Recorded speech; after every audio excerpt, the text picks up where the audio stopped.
السلام علیکم دوستو، کیسے آپ لوگ؟ لو جی فیت ایک اور ویڈیو میں آپ کا استقبال کرتا ہوں۔ میں ہوں آپ کا دوست عارج۔ ایک بہت ہی کمزوری ہمارے اندر نہیں، یہ اکثر دیکھا جاتا ہے، خاص طور پر جب مسجدوں میں، چونکہ گھر پر تو لوگ اکیلے نماز پڑھتے ہیں، مسجد میں جب جماعت ختم ہوتی ہے تو پہلے صف والے اور دوسرے صف والے، تیسرے صف والے کو تو خیر پوری نماز مل جاتی ہے، لیکن جو پیچھے صف میں ہوتے ہیں، یعنی کہ جو چوتھے، پانچویں، چھٹے یا جو بھی پیچھے صف میں ہوں، جو بعد میں جو نماز پڑھتے رہتے ہیں، اکثر ہوتا ہے کیا ہے کہ جب نماز جو چھوٹتی ہے تو کیا ہوتا ہے کہ پیچھے صف والے کی نمازیں کچھ تو رکھ جاتی ہے، لیکن ہوتا ہے کیا ہے کہ جو ذرا سا بھی پرواہ نہیں کرتے لوگ، تو یہ ایک بہت ہی اس میں کوتاہی ہے، بہت زیادہ۔ آپ اگر کبھی فرض نماز جیسے ختم ہوتی ہے، آپ ایک بار بیٹھ کر دیکھیں، اور فرض نماز ہی نہیں، کسی بھی نماز کے بعد آپ اگر غور کریں، آپ 15 منٹ یا 10 منٹ بیٹھ کر دیکھیں کہ کتنی کوتاہی ہوتی ہے۔ لوگ نماز پڑھ کر نکلتے ہیں تو انہیں ایسا لگتا ہے کہ ہاں بس اندازے لگا کر میں نکل جا رہا ہوں، صحیح ہے، لیکن میں دیکھتا ہوں کہ ڈائریکٹ سیدھے نکل جاتے ہیں لوگ، ایک دم سیدھے کراس، جبکہ کتنی بڑی وعیدیں آئی ہے اس بار۔ تھوڑا سا غور کرتے ہیں کہ اگر لوگوں کو نمازی کے آگے سے گزرنے کا گناہ معلوم ہو جائے، 40 تک رکنے کو ترجیح دیں، منٹ ہو یا 40 سیکنڈ ہو یا 40 سال ہو، آپ سمجھ سکتے ہیں کہ اگر لوگوں کو نمازی کے آگے سے گزرنے کا گناہ معلوم ہو جائے تو 40 سال تک بیٹھے رہنے کو ترجیح دیں۔ آپ سمجھ سکتے کتنی بڑی بات ہے یہ۔ قصداً نمازی کے آگے سے گزرنے والا شیطان ہے، اس کو زبردستی روکو۔ ایک صحابی نے اپنے رشتہ دار کو، بھتیجے کو، اس سے مار پیٹ کر لی نماز میں۔ بعد میں انہوں نے بتایا کہ اس حدیث کے تحت انہوں نے یہ حرکت کی کہ ہوا کیا کہ ہمارے نبی صلی اللہ علیہ وسلم نے فرمایا کہ اگر کوئی ایک طرح سے ہوتا ہے کہ کوئی چیز رکھ کے کوئی لوگ نماز پڑھتے ہیں سامنے، کوئی ایک دیوار بنا لیا، ایک آڑ بنا لیا، کچھ ایسا تختہ وغیرہ رکھ لیا کچھ، تو اس کے سامنے سے لوگ گزرتے ہیں تو کوئی دقت نہیں ہے، لیکن اس کے اندر سے اگر کوئی گزر رہا ہے تو اس کو 1-2 بار روکو، اگر نہیں رک رہا تو اس کے ساتھ ہاتھا پائی کرو، چونکہ وہ شیطان ہے۔ قصداً نمازی کے آگے سے گزرنے والا شیطان ہے، اس کو زبردستی روکو۔ نمازی کے آگے سے قصداً گزرنا زمین میں دھس جانے سے زیادہ برا ہے۔ اگر تم نمازی کے آگے سے گزرنے کا گناہ معلوم ہو جائے تو 100 سال تک کھڑے رہو۔ آپ سمجھ لیں کتنی بڑی بڑی وعیدیں آئی ہے، تو اس پر ہم غور و فکر کریں، اور چونکہ اس میں بہت زیادہ کوتاہی ہے، تھوڑی بہت کوتاہی رہتی تو برداشت کر لیا، لیکن اس معاملے میں بہت کوتاہی ہوتا ہے۔ کیا ہے کہ اور یہ زیادہ تر کوتاہی بڑے لوگوں میں بہت زیادہ کوتاہی ہے، اور ان کو کوئی بولنے والا بھی نہیں ہوتا ہے۔ بچے تو پھر بھی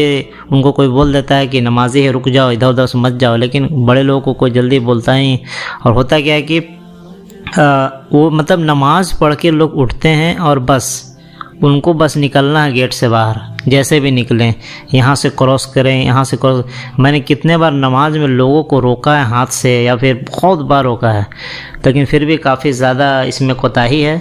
اور کبھی کبھی غلطی ہم لوگ سے بھی ہو جاتی ہے۔ فیکٹ بات میں بتانا چاہ رہا ہوں کہ جو ایک پریکٹیکلی جو دیکھا جا رہا ہے، آپ 5 منٹ چین سے نماز میں اگر بیٹھ جائیں مسجد میں، اور بس واچ کرتے رہے پوری مسجد کا،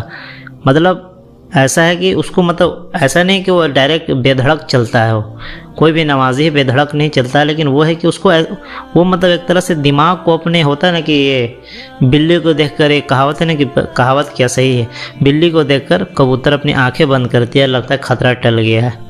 تو بس وہی حال ہوتی ہے۔ نماز پڑھ کے گزر جاتے ہیں، لیکن ایسا بچ کے نکلتے ہیں کہ لگتا ہے گزرے نہیں ہیں، لیکن گزر جاتے ہیں، پورا کراس کر جاتے ہیں۔ تو جو صحیح طریقہ ہے اس حساب سے اس میں اب چونکہ لوگ خود سے سنبھل نہیں رہے ہیں، تو اس میں بس وہی ہے کہ اب کیا کر سکتے ہیں کہ پہلے صف سے، ہر صف میں ایک نکلنے کا سائیڈ میں ایک گلی بنا دیا جائے، دونوں سائیڈ سے، داہنے سائیڈ سے اور بائیں سائیڈ سے بھی، ہر صف کے لاسٹ میں ایک گلی بنا دیا جائے۔ یہی سولوشن ہے کہ اس میں کم سے کم 50-60% کمی آئے گی۔ لوگ اس میں بہت لوگ گرفتار ہیں اس معاملے میں، کہ اگر لوگوں کو نمازی کے آگے سے گزرنے کا گناہ معلوم ہو جائے تو 40 سال تک بیٹھے رہنے کو ترجیح دیں۔ قصداً نمازی کے آگے سے گزرنے والا شیطان ہے، اس کو زبردستی روکو۔ نمازی کے آگے سے قصداً گزرنا زمین میں دھس جانے سے زیادہ برا ہے۔ اگر تم نمازی کے آگے سے گزرنے کا گناہ معلوم ہو جائے تو 100 سال تک کھڑے رہو۔ تو اس کا بات کا خاص خیال رکھیں اور اس بات کو پھیلائیں، جتنا ہو سکتا ہے پھیلائیں، چونکہ یہ جنرل بات ہے اور یہ بہت بڑی بات ہے۔ چھوٹی چھوٹی باتوں پر غور کرنے سے ہی مطلب ہمارے ایمان میں اور ہمارے عمل میں نکھار پیدا ہوگا۔ امید ہو کہ ہم سب اس بات کو خود بھی سمجھیں گے اور لوگوں کو بھی سمجھائیں گے۔ اسلام اسی کا تو نام ہے، خود سیکھنا پہلے، پھر آس پاس اپنے جو نزدیکی لوگ ہیں، پھر اس سے بھی باہر، پھر اس سے باہر۔ بس اسلام ایک طرح سے یہی خوبصورتی ہے اسلام کی کہ ایک درد ہو، ایک فکر امت کی ہمیشہ اپنے سینے میں رہنے چاہیے۔ ایک فکر ضرور رہنے چاہیے، آپ کام کریں چاہے نہیں کریں آپ، لیکن ایک فکر ہونے چاہیے اور ایک پوزیٹیو مائنڈ ہونا چاہیے کہ ہاں میں موقع ملا تو میں ضرور اپنا کام کروں گا اسلام کے لیے، اور میں کام کروں گا دین کا۔ موقع ملا تو نہیں تو اس میں ایک دم تگ و دو میں کوشش میں رہنا چاہیے، اور جیسے ہی موقع ملے ایک دم چوکا مار دیں، ذرا سا بھی نیکی کمانے میں پیچھے نہ ہٹیں، ذرا سا بھی نہیں ہٹیں۔ خاص طور پہ ایک چیز ہے جو سب سے نچلے لیول کا ایمان ہے، اس پر غور کریں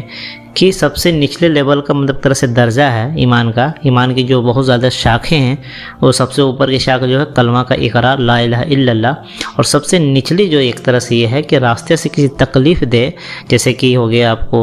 کوئی نوکیلا پتھر ہو گیا، کوئی کانٹا ہو گیا، کوئی بھی اینٹا پتھر، راستے میں کوئی بھی چیز رکاوٹ ہے، کیلے کا چھلکا ہو، آم کا چھلکا ہو، کوئی بھی رکاوٹ چیز ہو، اس کو سائڈ کر دینا، تو یہ سب سے نچلا لیول کا ایمان ہے۔ تو آپ ایک طرح سے ایک مطلب ایک کہنے کا مطلب اسکیل ہے یہ، اس کو چیک کرنے کا اپنے ایمان کے لیول کا کہ ہم راستے سے گزرتے ہیں تو ان سب چیزوں کو سائڈ کرتے ہیں کہ نہیں۔ تو یہ ایک بہت ہی باریک بات ہے، اس پر غور کرنے کی بات ہے کہ مطلب ایک طرح سے یہ سب سے نچلے لیول کا ایمان کے بارے میں بتایا گیا ہے کہ یہ سب سے نچلے لیول کا ایمان ہے کہ راستے سے کسی تکلیف دہ چیز کو ہٹانا۔ اگر ہم اسے نہیں ہٹاتے ہیں تو یہ ایک طرح سے اس بات کو اگر ہم دوسرے انداز سے لیں تو ہمارے ایمان کو خطرہ ہے اس میں۔ اور اسی طرح کی پہلے لیول کے ایمان کی اس کو ہاتھ سے روکنا، دوسرے لیول کا ایمان کی زبان سے اس کو بولنا، اس کو سمجھانا، اس کو مطلب زبان سے جتنا روک سکتے روکے، اور تیسرا کی اپنے دل میں برا جاننا۔ اگر یہ تینوں لیول کے علاوہ بھی اگر کوئی لیول نہیں ہے تو پھر آپ سمجھ لیں ایمان کا کون سا لیول ہے۔ بس دنیا کی چیزوں میں ہم جانچ پٹک اور چھان پٹک کرتے ہیں، لیکن آخرت کی چیزوں میں غور نہیں کرتے ہیں۔ قصہ مختصر کہ ہمیں نمازی سے آگے سے نہیں گزرنا چاہیے، اور اس بات کو خود تک ہی اور لوگوں تک پہنچانا چاہیے کہ کتنی بڑی بات ہے یہ، اور اس پر غور و فکر کرانی چاہیے کہ چھوٹی چھوٹی بات بہت بڑی ہے۔ تو انشاءاللہ ہم کوشش کریں گے کہ نمازی کے آگے سے گزرنے سے گریز کریں، اور لوگوں کو بھی سمجھائیں گے، خود بھی سمجھیں گے انشاءاللہ۔ اللہ تعالی ہمیں توفیق عطا فرمائے کہ اسلام کی ہر چھوٹی چھوٹی باریک باتوں پر غور کرے اور اپنے ایمان کے لیول کو بڑھاتے رہیں، کیونکہ یہ ختم ہو جانی ہے۔ جو آیا 50 سال کا ہوا، 60 یا 70 سال ختم ہو گیا، کتنے لوگ آئے، کتنے لوگ، کروڑوں لوگ آئے، اربوں لوگ آئے چلے گئے، کیونکہ یہ ہم لوگ ہمیشہ اس مسجد میں یا اس جگہ پر نماز نہیں پڑھتے رہیں گے۔ آج ہم پڑھ رہے ہیں، کبھی کوئی اور پڑھے گا، 50 سال بعد کوئی اور پڑھے گا، اس کے بعد کوئی اور پڑھے گا۔ اللہ تعالیٰ ہمیں اسلام کی ہر باتوں پر غور و فکر کرنے کی توفیق عطا فرما، اور ایک ایک باتوں کو سیریس لینے کی توفیق عطا فرما، کیونکہ اگر ہمارا دماغ اس قابل ہوتا، ذرا غور کر، ذرا سوچے اس بات پر کہ ہمارا دماغ اگر اس قابل ہوتا تو اللہ تعالیٰ رسولوں کو، کتابوں کو کیوں بھیجتا؟ لیکن ہمارے دماغ اس لیول کا نہیں ہے۔ ہمارے وحی جو ہوتی ہے، جو حکم الہی ہے اور جو بھی احکامات آتے ہیں وہ ہمارے دماغ سے اوپر کی چیز ہے، لیکن وہ ہماری بھلائی کے لیے ہوتی ہے، تو اس میں زیادہ دماغ نہیں لگانا ہوتا ہے، اس میں بس اس کو فالو کرنا ہوتا ہے۔ تو انشاءاللہ یہ بات انشاءاللہ ہم کوشش کریں گے کہ ہم اور لوگوں کو بھی سمجھائیں گے، خود بھی سمجھیں گے اور اویرنیس پھیلائیں گے، اور اس کو زور دیں گے، ہر چیز کو زور دینے کی عادت ہمارے اندر ہو، کہ روکنے کی عادت ہو کہ ہاں آپ نمازی کے آگے سے نہ گزریں۔ انشاءاللہ اللہ تعالی ہمیں کہنے سننے زیادہ عمل کرنے کی توفیق عطا فرما، آمین۔ جاتے جاتے اس ویڈیو کو لائک، شیئر، سبسکرائب کرنا نہ بھولیں۔ السلام علیکم۔